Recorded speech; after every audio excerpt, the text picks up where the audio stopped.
The Lord be with you. And with your spirit. A reading from the Holy Gospel according to Luke. Glory to you, Lord.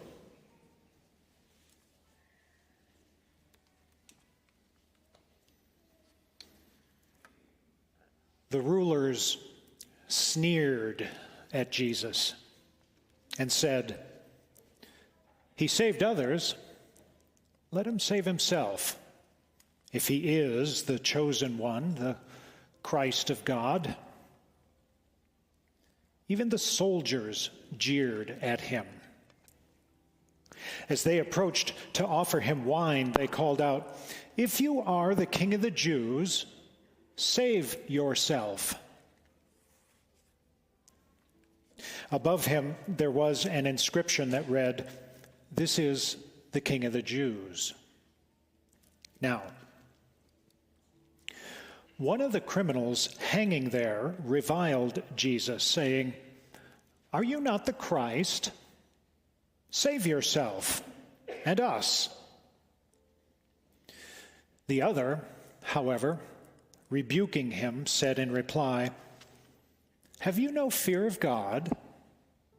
For you are subject to the same condemnation.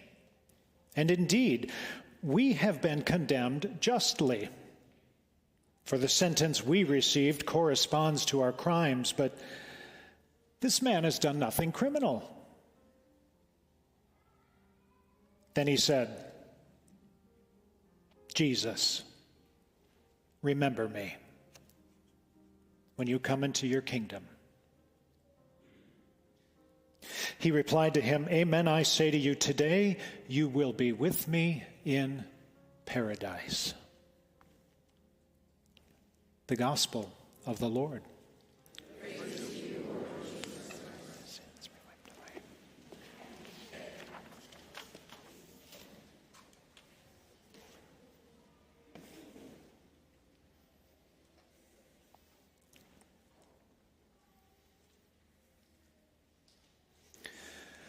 A strong contender for the four most well-known words in the English language may arguably be "once upon a time."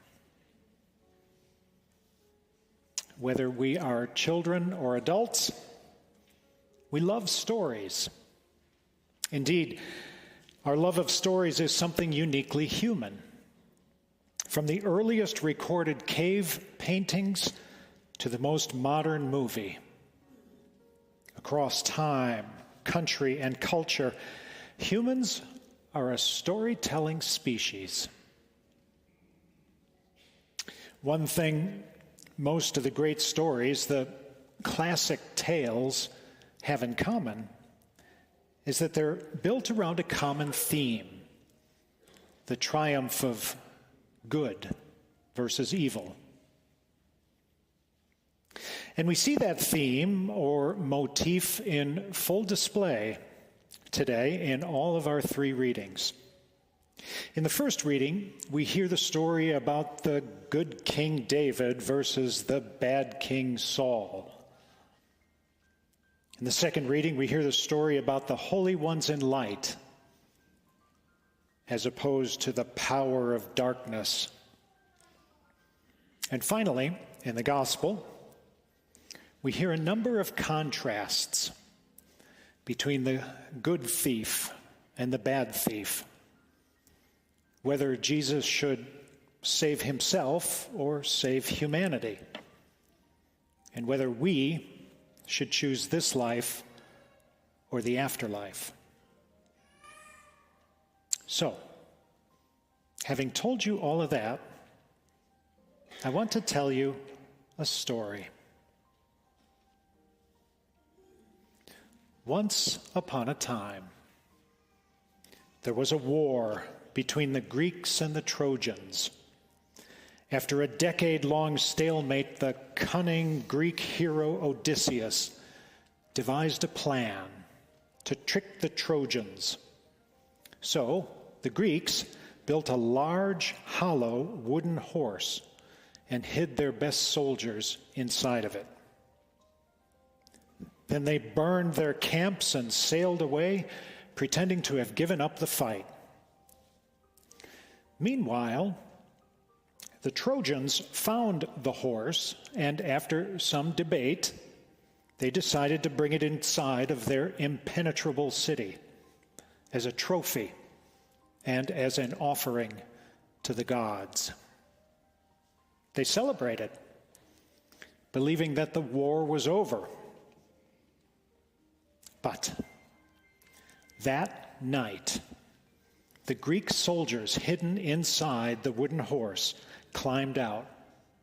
They opened up the gates to the city, and they let in the rest of the Greek army who had quietly sailed back. They stormed the city and they conquered it.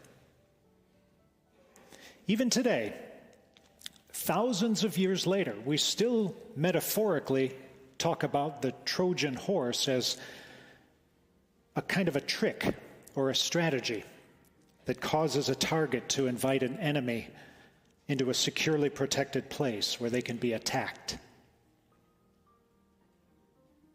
So right about now, you're probably wondering, why is he telling us this story? I vaguely remember it from high school.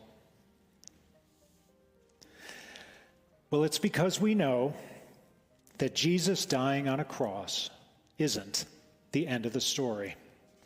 It's not a failure. The forces of evil didn't win. You see, Jesus could have chosen to rescue us by sending an angel. He could have chosen to rescue us by simply saying a word. After all, he brought the universe into existence by simply speaking. But he didn't do these or any other thing. Instead, he came and personally did it, allowing himself to be crucified. By killing the man Jesus, the enemy thought he had defeated this troublesome and puzzling individual. But make no mistake, this was absolutely a sneak attack. The enemy never suspected that the cross was something like a divine Trojan horse.